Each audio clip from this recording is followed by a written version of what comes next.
C'est qui? Qui? C'est Kikina Studio.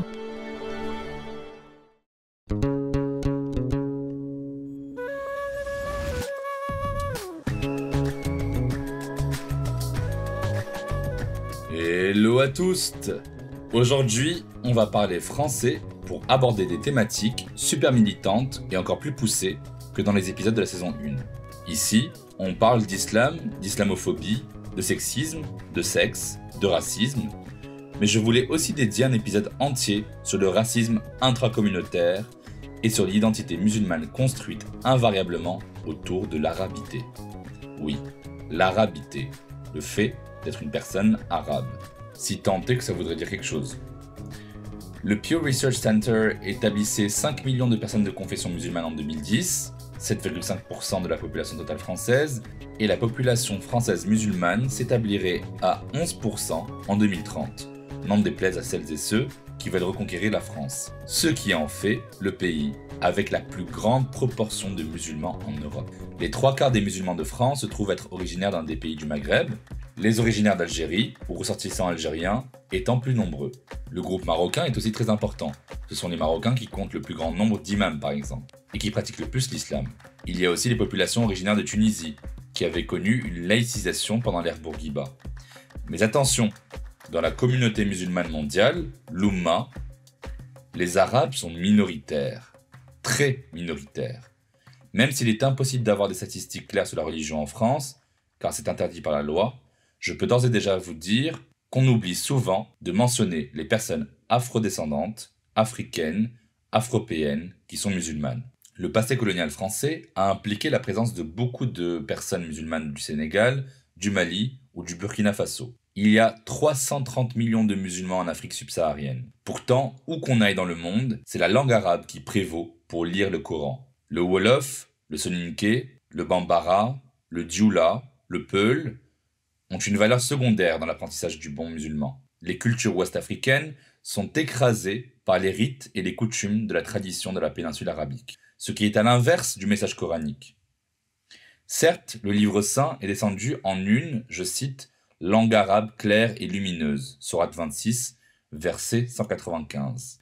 Mais est-ce que langue est l'argument d'une supériorité raciale, d'une précédence spirituelle de tout un groupe d'humains élus de Dieu? Le prophète n'a-t-il pas déclaré lors de son sermon final « Ô gens, vous avez un seul Dieu, et vous venez d'un seul Père, il n'y a pas de différence entre un arabe et un non-arabe, ni entre un blanc et un noir, si ce n'est par la piété. » Encore aujourd'hui, on me renvoie vers l'histoire de Bilal pour dire que les Arabes ne sont pas racistes. Alors Bilal c'est qui? C'est l'un des compagnons du prophète. Il est né esclave et fut affranchi par un des 4 premiers califes, Abou Bakr. Considéré comme le premier muezzin, il était connu pour sa magnifique voix, avec laquelle il appelait les gens à leur prière. Encore aujourd'hui, les Arabes se considèrent comme plus musulmans que les Noirs, ce qui donne lieu à un racisme et à une distorsion du message coranique. Ça donne lieu aussi à une volonté idéologique de réduire l'islam à une culture dominante, parce que le message aurait été adressé dans la péninsule arabique. C'est non. Alors pour dire non, d'une seule et même voix, j'ai voulu inviter, pour parler de ce sujet épineux, une femme incroyable qui s'est indignée du sort des personnes noires et musulmanes, à l'intersection de 2 oppressions islamophobes et racistes, y compris à l'intérieur des communautés musulmanes. Il s'agit de Ndella Paye. Ndella est une militante afroféministe et antiraciste. C'est une femme noire, musulmane, féministe, intersectionnelle et décoloniale. Elle est française d'origine sénégalaise et vit à Londres. Elle est aussi théologienne et islamologue, titulaire d'une licence d'arabe. Elle lutte contre tous les discours misogynes, négrophobes, néocolonialistes, islamophobes et LGBTQIA-phobes. Ces discours que l'on sait, chère auditorice, à quel point ils traversent le panel médiatique et politique. Ndella Paye se bat contre ça en participant à des conférences, à des chroniques ou à des films documentaires. Chère Ndella Paye, merci beaucoup d'avoir accepté l'invitation. Merci de m'avoir invité, Jamal. Alors Ndella, en France, quand on dit les musulmans, on s'imagine tout de suite un maghrébin barbu avec sa très jeune femme enfoulardée, mais on ne s'imagine pas une personne noire.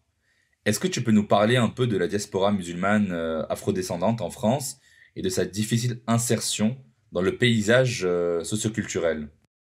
Alors, c'est vrai qu'en France, dès qu'on dit musulman, musulmane, on s'imagine un arabe, une arabe.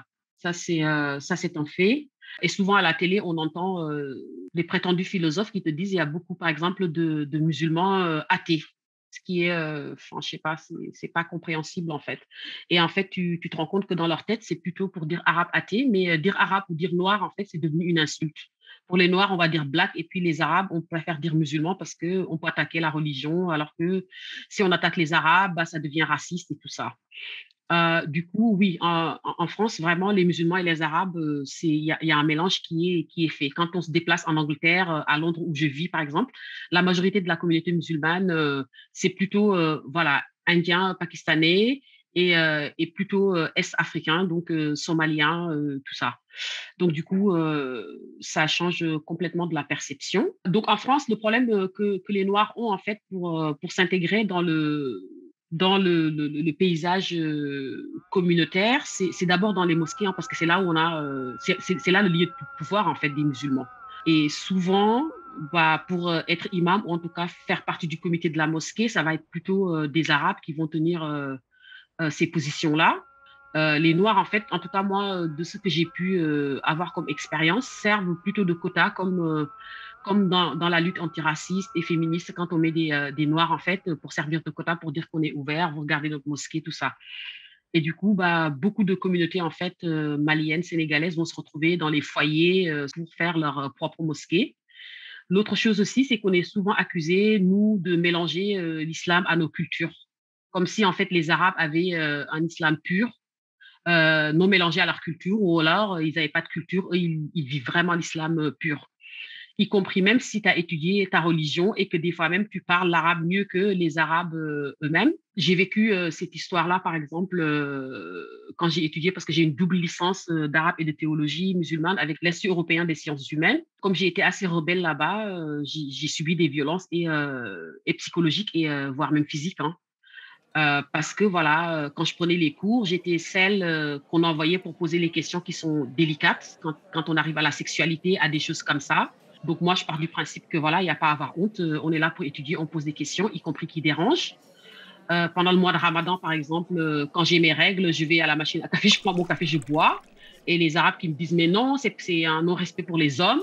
J'ai dit, bah, dans ma culture au Sénégal, il n'y a pas de problème. Je ne me suis jamais cachée de mon père quand je jeûnais pas, ni de mes frères et sœurs. Enfin, nous, on mange quand on jeûne pas, quoi. Il n'y a pas de problème. Donc là, on nous dit que bah, ça, c'est nos cultures, en fait. Le fait de se cacher, ce serait la culture islamique. Alors que c'est purement maghrébin, en réalité.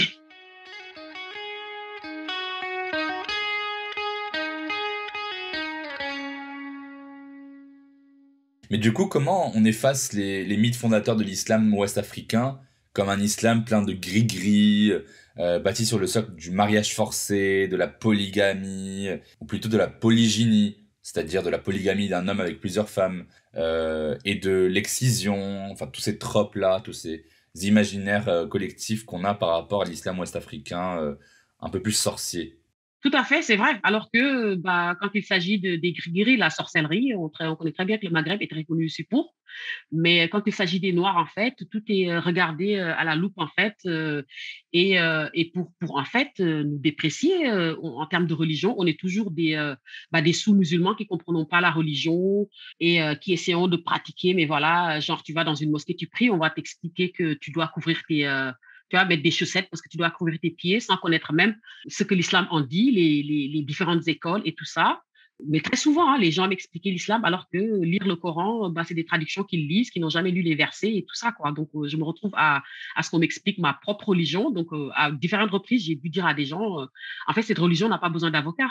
Donc, on en fait ce qu'on veut et qu'on le veuille ou non. On n'a pas d'église, en fait.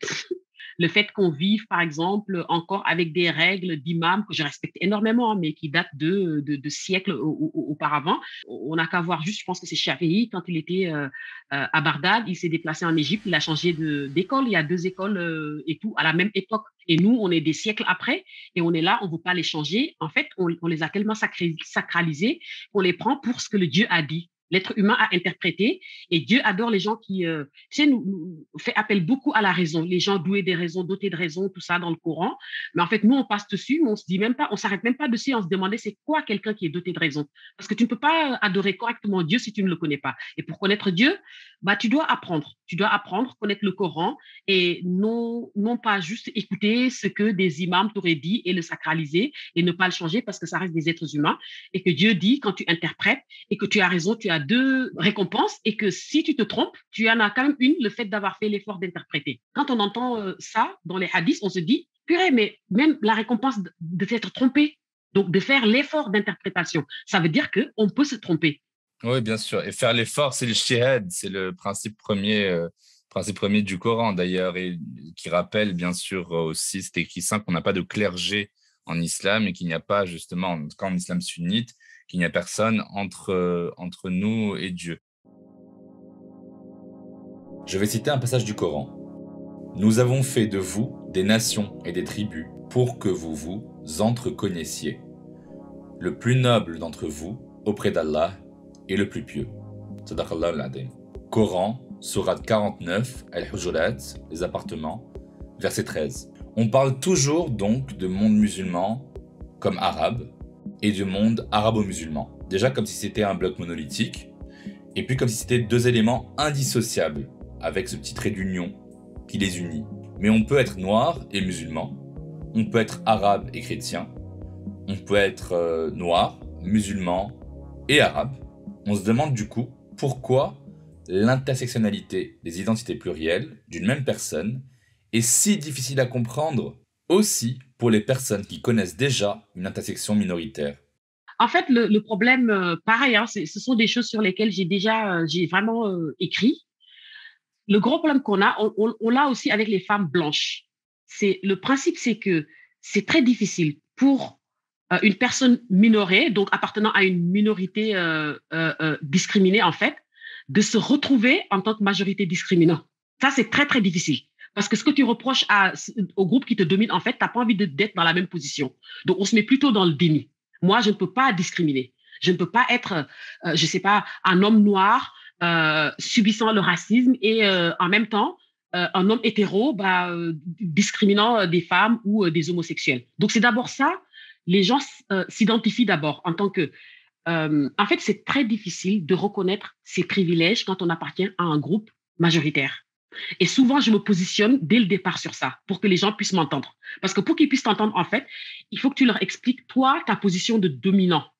Donc, j'explique à chaque fois, quand je suis face à des homosexuels, j'explique tout le temps en tant que valide. Je passe par la validité. En tant que valide, par exemple, je fais partie du groupe majoritaire. C'est-à-dire que même si je suis bien, si je suis une personne bien et que je suis alliée, j'essaie de faire attention, je profite et je bénéficie des privilèges des valides. C'est-à-dire que je peux avoir accès au transport quand je veux, accès à des immeubles que les personnes handicapées, en fait, n'ont pas. Et ça, c'est une réalité à reconnaître. Et le reconnaître ne fait pas de toi une mauvaise personne, mais tu reconnais que tu bénéficies du privilège, en fait. Donc, en tant qu'hétéro, je leur dis la même chose. Je bénéficie des privilèges de la majorité hétéro. Je peux sortir avec mon compagnon, s'embrasser dans la rue. Je risque pas ma vie, en fait. Alors que lesbiennes ou homosexuels mâles vont avoir des problèmes, quelle que soit la société, même en France où c'est un peu plus toléré, plus ou moins.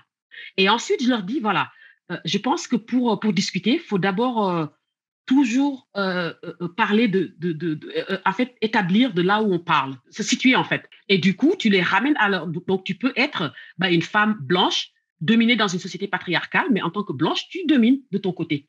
Et ça ne fait pas de toi une mauvaise personne, mais tu dois en être conscient et essayer de rectifier le maximum que tu peux en étant une bonne alliée, en fait.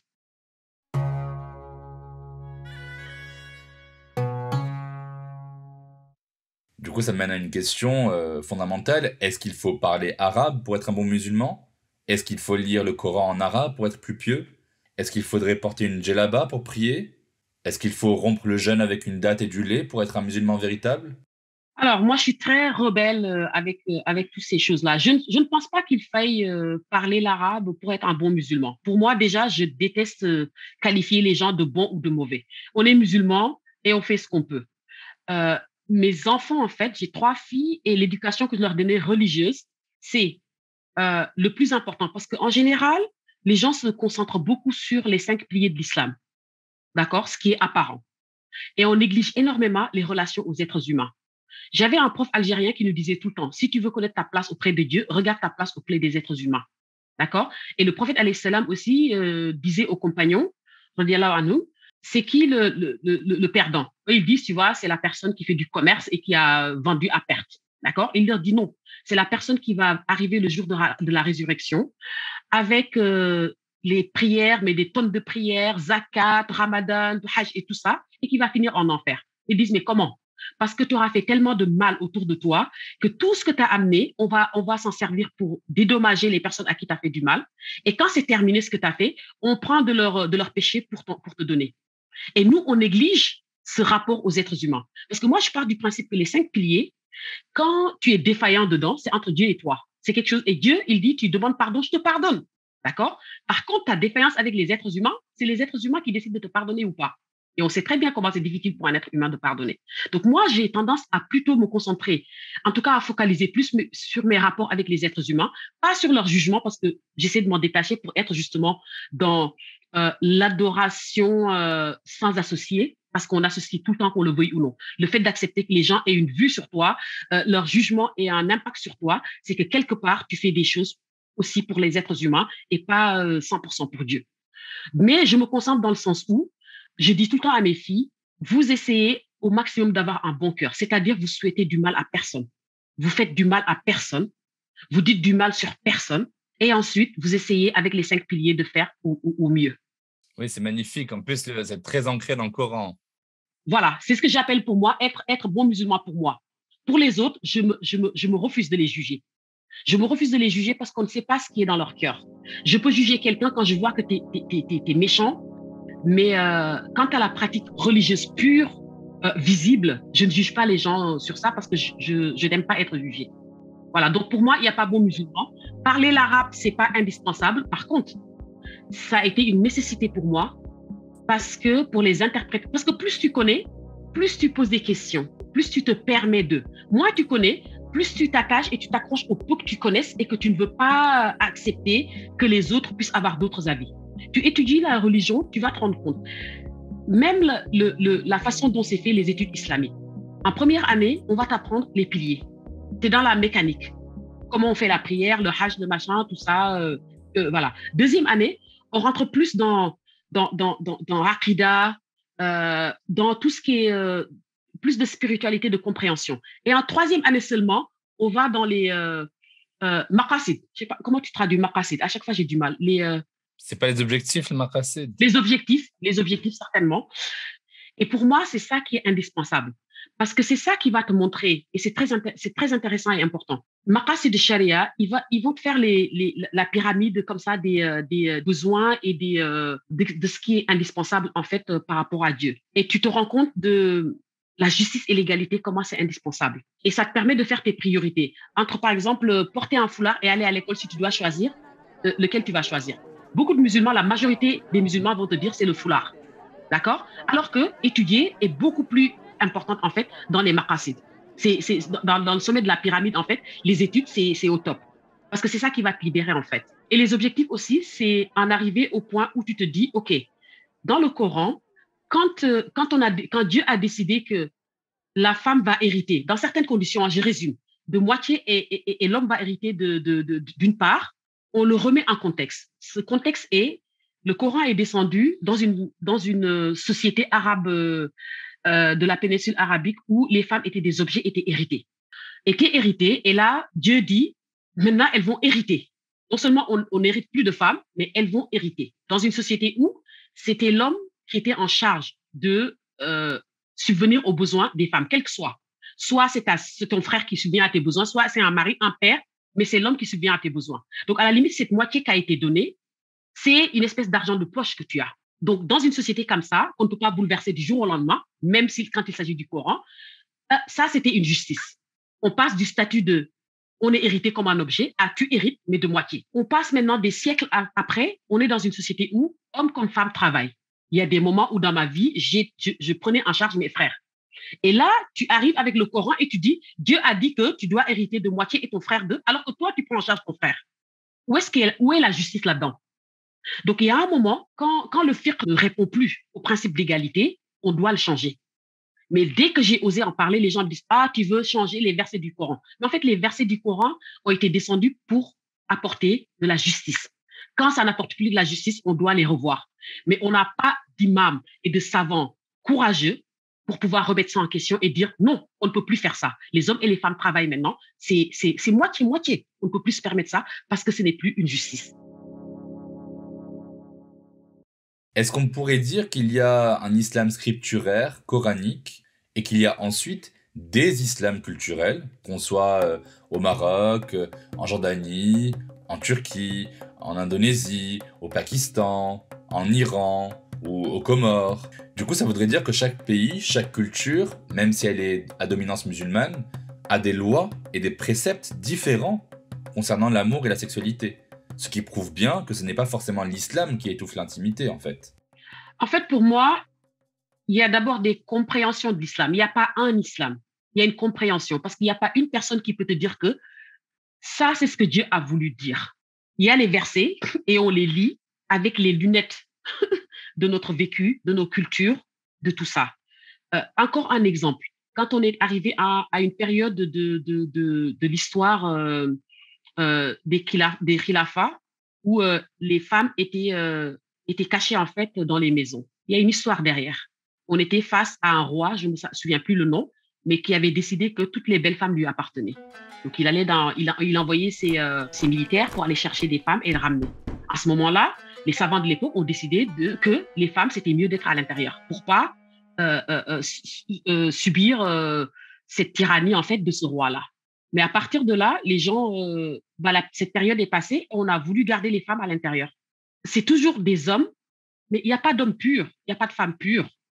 On est né à l'intérieur d'une culture, on est né à l'intérieur de traditions, on est né à l'intérieur de sociétés d'interaction, et ça affecte nos interprétations et nos compréhensions de la société et des textes religieux. Donc, on doit les prendre en compte et se dire qu'il y a des compréhensions de l'islam. Ouais, justement, c'est important parce que dans chaque pays, dans chaque culture, même si elle est à dominance musulmane, comme en Indonésie, au Maroc ou au Sénégal, il y a des lois et des préceptes différents concernant l'amour et la sexualité, parce que c'est le sujet de Jeans, ce qui prouve bien que ce n'est pas forcément l'islam qui étouffe l'intimité, mais c'est qu'on l'a modulé avec le patriarcat, avec les lois, la jurisprudence islamique, cela dit, que chacun a une loi différente. Sinon, si c'était tous des pays islamiques et que c'est l'islam qui disait la loi, ils auraient la même loi. Sauf que en Iran, on décapite des homosexuels. Au Maroc, c'est de 6 mois à 3 ans de prison. Et dans certains pays africains, il n'y a pas de peine à dominance musulmane, il n'y a pas de peine pour les personnes homosexuelles. Alors parlons à présent d'un sujet qui m'intéresse de par son urgence, c'est celui de la dénonciation sans concession du racisme anti-noir chez les Arabes. Les dénominations monstrueuses et animalisantes que j'ai entendues dans mon enfance à propos des personnes noires et amazigh au Maroc, le manque de considération, la quasi-inexistence des personnes noires au pouvoir ou dans les hauts postes, toutes ces choses-là m'inquiètent beaucoup encore aujourd'hui. Malheureusement, les peuples arabes sont loin d'être exempts de discrimination envers les personnes noires, et d'ailleurs asiatiques aussi, qui se trouvent être musulmanes. Et il est encore très peu fréquent de voir des mariages mixtes en Afrique du Nord entre noirs et arabes, même si il et elle sont musulmans et musulmanes. Est-ce que tu peux nous expliquer d'où vient cette violence et comment on peut plutôt former une alliance contre le racisme systémique? Ça vient de siècles d'esclavage que les Arabes veulent pas reconnaître, parce qu'on va te sortir toujours l'exemple de Bilal pour fermer ta bouche un petit peu. Ouais, mais Bilal a eu un statut, machin, nanana, et tout. Et pour te dire que tu vois, il n'y a pas de racisme, il n'y a pas ceci, cela. Oui, pour rappel aux auditeurs, Bilal était un esclave qui était affranchi et donc du coup qui est passé à la liberté, qui était le premier muezzin, qui était aux côtés, qui avait une voix angélique. Et en fait, c'est devenu, comme tu viens de le dire, effectivement, le parangon, l'exemple même de ce qu'il faut citer pour dire non, les Arabes ne sont pas racistes, parce que Bilal a existé. Moi, un des premiers problèmes que j'ai eu quand j'ai étudié Sharia avec mes profs, c'était ça, hein, c'est de demander pourquoi Dieu, dans le Coran, a mis 4 versets pour pouvoir interdire l'alcool et il n'y a rien pour interdire l'esclavage, alors que l'esclavage, c'est plus grand, enfin, c'est plus grave. Ça a été le truc, voilà. J'ai eu une réponse de Diabala qui m'a apaisée, hein. Après, ça n'apaise pas tout le monde, mais en tout cas que j'ai pu entendre, qui est et tu arrives à le comprendre si tu fais le parallèle entre l'esclavage, tu sais, le commerce triangulaire et l'esclavage arabo. Tu vois, quand le commerce triangulaire a été aboli, qui est-ce qu'on a dédommagé? Ça a été les esclavagistes. On n'allait pas, les esclavagistes n'allaient pas laisser partir les esclaves si on leur avait pas, si on les avait pas récompensés, enfin, si on n'avait pas apporté une compensation en fait. Justement, la société était basée économiquement sur l'esclavage. Sortir même 10 versets du Coran pour obliger les esclavagistes à l'abandonner sans les dédommager, ça ne passerait pas. Ils ne le feraient pas de toute façon. Donc, ils vont préférer ne pas être musulmans et conserver leurs esclaves. Ça, le choix, il est vite fait. Donc, la façon dont Dieu l'a apporté, en fait, pour que ça arrive à l'abolition, c'est de dire que on ne peut pas acheter un esclave et le conserver. Tu l'achètes pour libérer. Et de deux, quand tu fais certains péchés, tu dois affranchir un esclave, en fait. Si tu en as les moyens, tu affranchis un esclave pour te faire pardonner. En fait, on traitait dans le sens de pas l'achat pour conserver, mais plutôt pour affranchir. D'accord? Le seul problème que c'est que des années après, quand les savants sont venus, ils ont laissé cette partie-là dans le fiqh, la partie qui traite de l'esclavage. Ce qui fait qu'aujourd'hui, l'État islamique peut s'en servir pour dire qu'on peut encore esclavagiser tout ça parce que ça reste dans les livres de fiqh. À quel moment vous allez produire des livres sans cette partie-là? Au lieu de dire juste, oui, mais on en a besoin historiquement. Historiquement, vous prenez les livres des anciens et vous en faites des nouveaux sans. Ça vient de là, en fait. Quand on a subi des siècles d'esclavage, ça disparaît pas juste comme ça parce que les gens sont bons musulmans. En théorie, ils sont là. Oui, on est égaux et tout, mais dès que tu parles de mariage avec ton fils ou ta sœur, avec une personne noire, ça y est, là, ça devient problématique et tout. Il y a des traces, en fait, qui sont là. Et comme c'est minoré de la part de la population arabe, c'est très difficile. Les Arabes veulent tellement être des avocats de l'islam qu'ils n'entendent plus rien. Tout ce qu'ils veulent, c'est d'abord défendre l'islam. Tu peux pas mettre ça sur le dos de l'islam. Mais en fait, non, on a le droit. L'islam n'appartient à personne. On a le droit, parce qu'à l'époque du prophète, alayhi salam, c'est ce qu'on avait. Les compagnons, une des femmes du prophète, alayhi salam, disait au prophète, je comprends pas pourquoi Dieu s'adresse à nous, au masculin. Pourquoi il dit, Ya ayyuhal mu'minun. Nous, on est des femmes, on veut qu'on s'adresse à nous en tant que femmes. Et Dieu les a entendus et disait, Ya ayyuhal mu'minun, ya mu'minun wal mu'minat et tout ça. Et nous, on est là, on ne veut pas que l'islam soit touché, on ne veut pas que le Coran soit touché, mais le Coran, il t'appartient pas. Le Coran, il appartient à tout le monde. Même le prophète que tu as envie de caricaturer, il ne t'appartient pas. C'est un prophète qui a été envoyé à l'humanité. Il n'a pas dit j'ai été envoyé aux musulmans. J'ai été envoyé à l'humanité. Vous voulez en faire ce que vous voulez, c'est votre problème. Le Coran, faites-en ce que vous voulez. Vous avez envie de le brûler, brûlez-le, vous faites pipi dedans, ça ne touchera pas ma foi. Il y a une chose qui ne peut pas toucher, c'est ma foi et l'amour pour ce Coran et l'amour pour Dieu. Le creusement des inégalités et des inimitiés entre les Noirs et les Arabes, à l'origine, va prendre racine dans l'histoire peu glorieuse des Arabes, dans l'asservissement des musulmans noirs et tout simplement dans leur participation, des siècles après la révélation coranique, à l'esclavagisme. Contrairement à plusieurs textes juridiques islamiques dominants, le Coran ne soutient pas la pratique de l'esclavage, mais semble préconiser son abolition. Le Coran préconise une structure sociale visant à créer un environnement juste au service de Dieu, et non pas des relations de hiérarchie et de servitude entre les groupes sociaux ou les peuples. Est-ce que tu peux nous dire en quoi le Coran, du coup, a été instrumentalisé, encore une fois politiquement, pour justifier l'esclavage? On le justifie et on ne veut pas que ce soit touché. Moi, en tant que musulmane, ça ne me pose pas problème qu'on critique le Coran. Donc, pourquoi ça me poserait problème? Pourquoi on veut que tout le monde glorifie tout le temps l'islam, glorifie tout le temps le Coran? Moi, ça ne me pose pas problème que les gens trouvent un problème dans le Coran et le critiquent. Que les gens trouvent, dès lors où tu respectes les croyants. J'entends que tu ne crois pas, j'entends que tu n'es pas musulman, j'entends que tu es musulman, mais whatever, mais respecte au moins. Mais moi, je suis à l'écoute d'eux, je n'ai pas besoin de défendre le Coran. Le Coran n'a pas besoin d'être défendu. L'islam n'a pas besoin d'être défendu. Tout comme toutes les autres religions, il a ses failles et on se doit d'ouvrir les yeux et de l'accepter. Il y a des failles parce qu'il n'y a pas d'islam pur. On a des interprétations.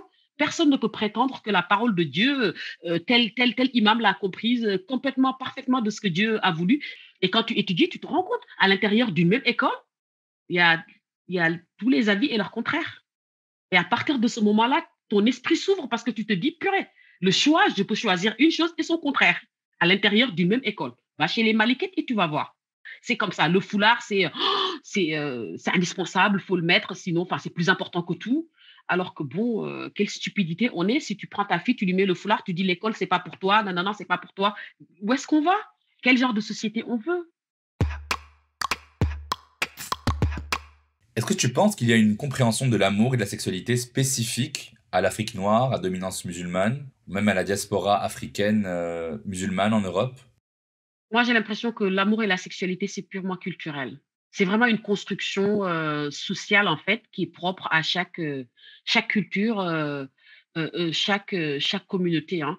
Et après, ce qu'on peut faire, c'est se servir de l'islam pour essayer d'ajuster. Parce que le problème, c'est que, parce que même quand tu vas au Sénégal, hein, ils vont te mélanger la culture et la religion. Il y a une partie qui est purement culturelle et qu'on va dire que c'est religieux, en fait. Ils font pas la différence. D'accord? Et souvent, comme on a souvent été, on a subi l'esclavage, la colonisation, tout ça, on a tendance à vivre aussi nos cultures et notre religion en opposition à l'Occident. Moi, je te dis à plusieurs reprises, hein, que ce soit des partenaires ou même au Sénégal, le fait de dire je t'aime à tes enfants, non, c'est un truc de blanc, on me dit. Et je me dis juste, mais revoyez l'histoire du prophète alayhi salam et vous allez voir que, donc, on pourrait avoir une culture et peut-être parce que lui, il dit que, par exemple, la science, tu peux aller la chercher où tu veux, jusqu'en Chine. Le hadith dit, dans chaque culture, il y a du bon et il y a du mauvais. Les cultures, on évolue et les cultures doivent évoluer aussi. Donc moi, je suis de celle qui, dans ma culture sénégalaise, je prends ce que j'estime que c'est super bien, ok, et je mélange avec les autres cultures. D'accord? J'ai quand même grandi aussi en Occident et qu'il y a des choses, même si c'est mes ennemis politiques, les Blancs, il y a des choses occidentales qu'on a mélangées aujourd'hui et qui est bien que je prends. Si c'est eux qui disent je t'aime, en quoi ça me poserait problème en tant que musulmane, en tant que sénégalaise, de dire à mes filles je t'aime ou en tout cas de montrer l'affection et tout ça. Donc pour moi, l'amour, c'est vraiment, ouais, c'est culturel et ça dépend de comment tu vis ta culture, en fait? Quel impact ta culture a sur toi? Parce que moi, quand j'ai grandi, en fait, cette histoire d'homosexualité ne posait pas autant de problèmes au Sénégal, hein. Moi, j'ai grandi en entendant parler des gourdigènes, gourdigènes qui veut dire homosexuel, mais plus des mecs gourdigènes. Donc, c'est des mecs qui sont efféminés et tout ça. Je pense que le problème aujourd'hui, c'est l'exposition, en fait, de l'expression de l'amour. Parce que même chez les hétéros, en fait, on l'accepte pas dans nos sociétés. Les gens ne s'embrassent pas dans la rue, des choses comme ça. C'est quelque chose qu'on a tendance à importer, en fait, de l'Occident. Et du coup, toi, quand tu es homosexuel, tu es là-bas, si tu veux le montrer, évidemment que ça passera pas. Parce que même pour les hétéros, déjà, ça passe pas. Mais déjà, on part d'une culture où on montre pas, en fait, on n'exprime pas l'amour. On montre pas l'expression de l'amour extérieur. Voilà. Il faut d'abord le mettre dans ce contexte, mais à aucun moment nier le fait que on est très homophobe, hein. On est dans des sociétés très homophobes, quoi. Je voudrais aussi parler du féminisme blanc, de l'universalisme à la française, et de plus en plus avec les élections qui sont passées, de ce que l'on appelle le fémonationalisme, c'est-à-dire l'instrumentalisation par les nationalistes islamophobes d'un discours féministe à des fins électorales, empreint de racisme et de xénophobie. Dans le fémonationalisme, les États occidentaux sont présentés comme des démocraties sexuelles qui viendraient sauver les pauvres femmes musulmanes de l'oppression patriarcale. Le foulard est aussi ancré comme un symbole d'oppression et non de libération, alors que pour une femme non blanche et musulmane, il peut représenter une forme de résistance à toute une société qui la met en demeure et qui tente de l'assimiler en niant son identité propre. Sauf que le foulard sur la tête n'était pas une injonction absolue du Coran. Les féministes blanches y voient donc ici un instrument du pouvoir patriarcal qu'on a imposé aux femmes. Mais elles retirent par la même occasion l'agentivité des femmes musulmanes qui le portent. Elles leur enlèvent leur liberté de choix, de qui elles sont et de ce qu'elles portent.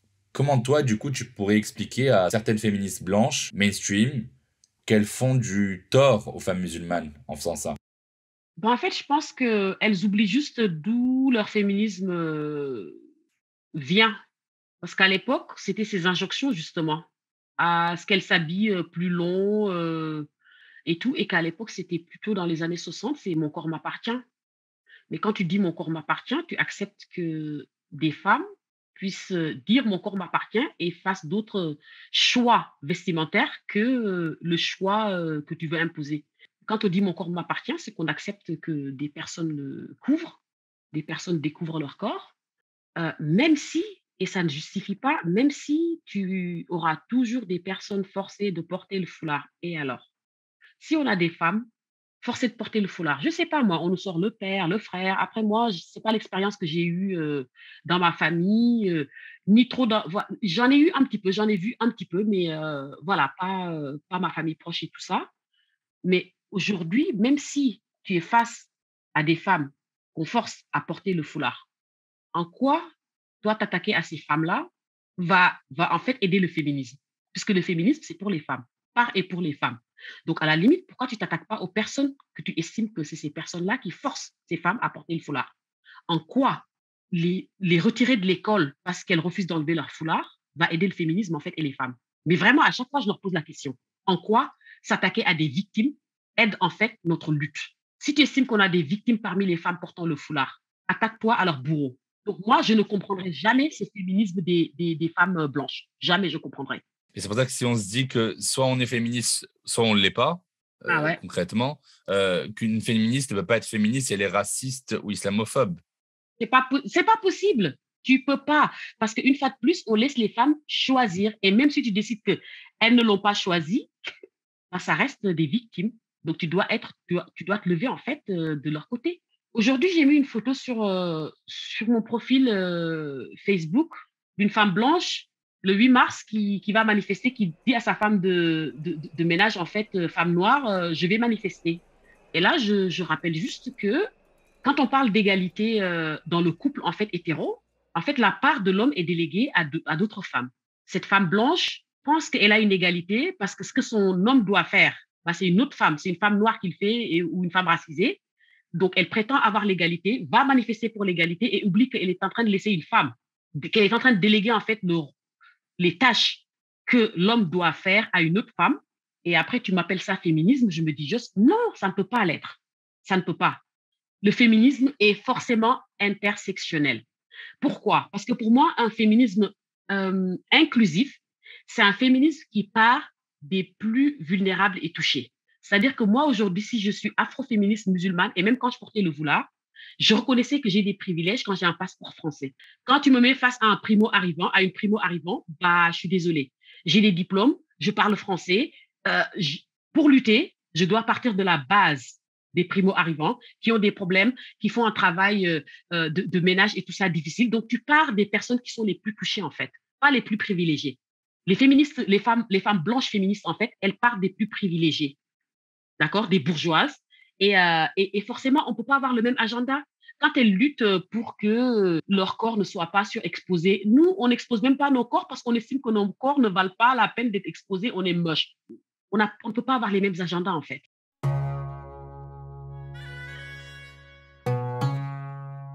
D'ailleurs, est-ce que tu peux nous en dire plus sur le militantisme afroféministe dans lequel tu t'inscris, toi? Est-ce qu'être une femme noire musulmane, ce n'est pas déjà être une femme afroféministe? Bah, on a besoin de le rajouter parce que toutes les femmes afro ne sont pas musulmanes et vice-versa. Donc, on est obligé à chaque fois de le mettre en femme, donc afro-féministe musulmane. Je me situe en identifiant mes ennemis politiques. Quand tu es une femme noire musulmane, en fait, les ennemis se multiplient, hein. C'est-à-dire, bah, on a les femmes blanches, hein, parce que bah, elles sont racistes. On a les hommes noirs, les hommes arabes, les hommes blancs, même si dans ce truc-là, les hommes blancs sont en haut de la pyramide des dominations, parce qu'ils bénéficient plus du système patriarcal que les autres hommes racisés. Mais n'empêche, les autres hommes racisés sont quand même des ennemis politiques. Ensuite, je me positionne aussi avec mes privilèges, comme je dis, hein, quand tu as le passeport français, quand tu es valide, quand tu peux voyager comme tu veux, c'est aussi ça, quoi. Ça prend en compte ça et aussi décolonial. Même si on vit en Occident, moi, je viens d'Afrique et que je me veux l'écho, en fait, des luttes là-bas. Le moins que je puisse faire, c'est quand ils luttent, bah, moi, je le vulgarise ici. Je partage leur lutte et je leur dis: je suis avec vous». Alors, on a enregistré cet épisode lors d'une journée symbolique, le 8 mars 2022, qui est la journée internationale de la lutte pour les droits des femmes. Le 15 mars, c'est le triste anniversaire du vote de la loi excluant de l'école publique les filles qui portent le foulard. Le 21 mars, c'est la journée internationale contre le racisme. Les femmes portant le foulard ne peuvent plus accompagner leurs enfants, ne peuvent plus participer à des compétitions sportives, ne peuvent plus aller à la piscine municipale. J'aimerais donc finir ce très bel échange par une question volontairement subversive. À qui appartient le corps de la femme noire musulmane, chère Ndella? En tout cas, elle doit lui appartenir à elle seule, d'abord. Elle doit lui appartenir. Par contre, le corps des femmes en général, de toute façon, est un terrain, on le sait, hein, de guerre, de lutte. Il y a des moments où, par exemple, ce que je ressens au niveau des hommes, cette espèce de, quand il s'agit des femmes noires, en fait, cette espèce d'attraction-répulsion. Nous venons d'une histoire qui a fait de nous ce que nous sommes, en fait. Quand on parle, on nous traite souvent de angry black woman. On se concentre sur le ton et la façon dont tu dis les choses et non sur ce que tu dis pour pouvoir te silencer. On est encore aujourd'hui dans des situations où dans la rue, tu as ton afro, il y a certaines personnes qui font des réflexions et qui le touchent. En fait, ton corps ne t'appartient même plus. Pas seulement quand tu es musulmane, hein, parce qu'il y a des fois où ta musulmanité, vu comment ça se passe en France, n'est même pas visible. Parce que quand tu mets pas le foulard, pour eux, c'est pas visible. On va parler de tes fesses, Oui, cette animalisation, on l'a vu avec Soria Bonali, on n'est jamais assez féminine, en fait, les femmes noires ne sont jamais assez féminines pour le reste de la société. On n'est jamais assez douce pour le reste de la société. Tout le monde peut venir toucher tes cheveux sans te demander, et même je trouve que c'est tellement déplacé de demander à quelqu'un de toucher à ses cheveux. Donc ton corps ne t'appartient plus. Super, bon alors on va conclure, mais avant, dans chaque épisode de Jeans, on déconstruit ensemble un mythe ou un mytho qu'on m'a dit ou que j'ai souvent entendu. Un jour, place de la République, j'ai posé la question de minorité de genre à une femme franco-tunisienne portant le foulard et qui m'a dit « Bien sûr qu'il faut défendre toutes les femmes, qu'elles portent le voile ou non, musulmanes ou non, même les femmes trans, même si, entre toi et moi, je sais que c'est haram. C'est juste que si je disais ça à mes parents, ou même à mes copines, ils me hurleraient dessus. Qu'est-ce que tu aurais répondu à ma place ?» Qu'est-ce que tu veux répondre à ça? C'est une réalité qu'elle décrit, en vrai. C'est une réalité qu'elle décrit dans nos sociétés. Moi, honnêtement, j'ai réussi à le faire accepter dans ma famille, hein, où je leur ai dit, moi, je lutte contre... en fait, je suis du côté de toutes les minorités, et y compris les putes et les homosexuels. C'est quelque chose, au début, ils ont eu du mal avec, mais voilà, moi, il y a un moment, mes études de religion aussi m'ont vachement aidé parce que dès qu'ils commencent, je dis, mais qui a étudié la religion entre nous? On me fout la paix. Tu vois? Moi, je sors cette carte. Mais ce qu'elle dit, c'est une réalité. C'est que quand tu les défends, ta famille ne comprend pas forcément pourquoi tu dois les défendre parce que c'est haram et que dans ce cas-là, tu défends le péché. C'est vraiment intrinsèquement lié aux cultures, de nos interprétations de la religion. C'est comme fumer, par exemple. Moi, je suis partie à Istanbul pendant le Ramadan, au coupé, on était assis dans le restaurant. La première chose que des vieilles femmes qui portent le foulard faisaient, c'était avoir leur cigarette. Tu vas au Sénégal, les mecs peuvent le faire, une femme, ce serait haram. Donc, c'est vraiment intrinsèquement lié aux cultures. Je ne dis pas que les Iraniens sont bien dans ce sens-là, mais au moins, je me dis, tu peux faire en tout cas ton opération là-bas sans qu'on te condamne en fait à la mort ou à la prison. Parce que pour eux, ils pensent qu'en faisant ça, ils vont lutter contre l'homosexualité. Parce que, mine de rien, dans nos têtes aussi, on fait un mélange entre transidentité et transgenre et homosexualité. Hein, parce que si tu es une femme, en fait, et qu'on t'avait identifié comme homme, bah, si tu deviens femme, tu vas forcément aller avec un homme. Enfin, tu vois, c'est des trucs comme ça qu'on fait complètement mélangés. Ils autorisent ça en Iran, c'est même remboursé par la sécurité sociale locale, c'est changer un papier d'identité, mais en revanche, ils pendent en place publique des homosexuels. Exactement, c'est ce que je dis. Parce qu'ils pensent qu'en acceptant ça, en fait, ils luttent contre l'homosexualité. Si tu choisis ton genre et t'es opéré, ça y est, c'est bon, quoi. Mais en fait, tu peux être opéré et être une trans femme et être attiré par les femmes. Donc, ça ne change rien. Mais c'est ainsi qu'ils l'ont fait. En fait, la majorité des musulmans pensent que c'est haram. d'accord? Et ça, pour leur enlever de la tête, my God, ils vont te citer le Coran, tout ce que tu veux. Et une fois de plus, il y a des fois, parce que j'ai des amies musulmanes homosexuelles qui ne l'acceptent pas. C'est-à-dire qu'elles savent qu'elles sont lesbiennes, mais elles continuent de croire que c'est haram.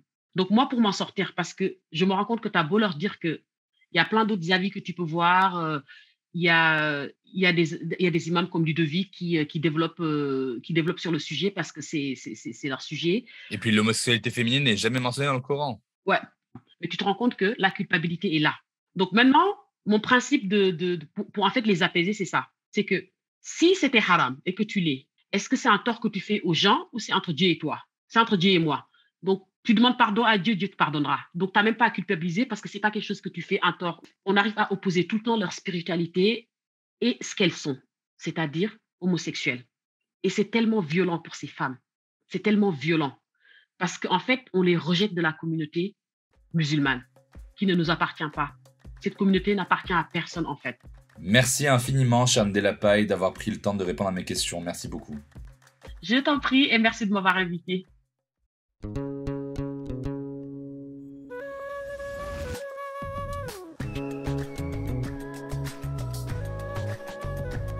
Si l'on devait rappeler quelques points essentiels à retenir, ce serait 1. Les personnes noires du Maghreb ne sont pas que des personnes migrantes subsahariennes. Il y a aussi des personnes noires et maghrébines. Le tabou du racisme anti-noir au Maghreb se dévoile enfin dans les discours, mais c'est une bien maigre victoire face au processus d'invisibilisation systémique des personnes noires. Pas de noirs parmi les élites politiques, scientifiques, économiques ou culturelles. À la télévision, pas de noirs non plus. Pas dans la publicité non plus. Pas à l'université. Ni même dans le domaine religieux, qui vient délégitimer la religiosité des noirs. Alors, pour lutter contre ce racisme systémique, il faut décoloniser, il faut éduquer, il faut légiférer. Si ça vous coûte, ou s'il vous est difficile d'admettre cette réalité, c'est que vous faites partie du problème. Alors ouvrez les oreilles et respectez les ressentis des autres musulmans qui ne vous ressemblent pas ou qui n'ont pas les mêmes coutumes que vous. 2. Je voulais évoquer avant de vous laisser un sujet dont on parle peu quand on parle de racisme, mais qui est finalement assez central, c'est son pendant physionomique, le colorisme. Le colorisme, c'est quoi? C'est le traitement différentiel inégalitaire des individus selon leur couleur de peau. En janvier 2019, Khadija Benamou a été élue Miss Algérie, mais sur les réseaux sociaux, sa peau noire et ses cheveux crépus ont dérangé. En Algérie, comme partout au Maghreb, plus une personne a la peau claire, plus elle est perçue comme belle. Donc ces femmes n'obéissent pas aux mêmes stéréotypes que les autres femmes arabes plus claires de peau. Au colorisme s'ajoute le mépris des Maghrébins pour le cheveu harsh, c'est-à-dire le cheveu crépus, frisé, bouclé. Ce mépris est autant politique que cosmétique finalement. Il remonte en partie aux dispositifs d'aliénation coloniale qui ont été très bien décrits par Frantz Fanon dans Peau noire, masque blanc. 3. Il ne faut pas oublier la Turquie, le Pakistan, le Bangladesh, l'Inde, la Malaisie et bien sûr l'Indonésie, plus grand pays musulman du monde, qui constitue la grande majorité des 1,3 milliard de musulmans et de musulmanes de ce monde et qui ne sont pourtant pas arabes. Un épisode de Jeans viendra traiter en anglais cette question-là. Merci de nous avoir écoutés. Vous trouverez donc toutes les références, comme d'habitude, dans le descriptif de l'épisode. Je vous mets aussi plein de bouquins et de films en rapport avec la thématique de l'épisode, pour les plus curieuses et les plus curieux. Vous pouvez donc retrouver Jeans en ligne gratuitement sur toutes les plateformes d'écoute de votre choix, Spotify, Deezer, Apple Podcasts, Google Podcasts, etc. Vous pouvez aussi suivre l'actualité de Jeans sur Instagram, @jeans_podcast. Voilà, rendez-vous la semaine prochaine dans Jeans, le jeudi. À la semaine prochaine.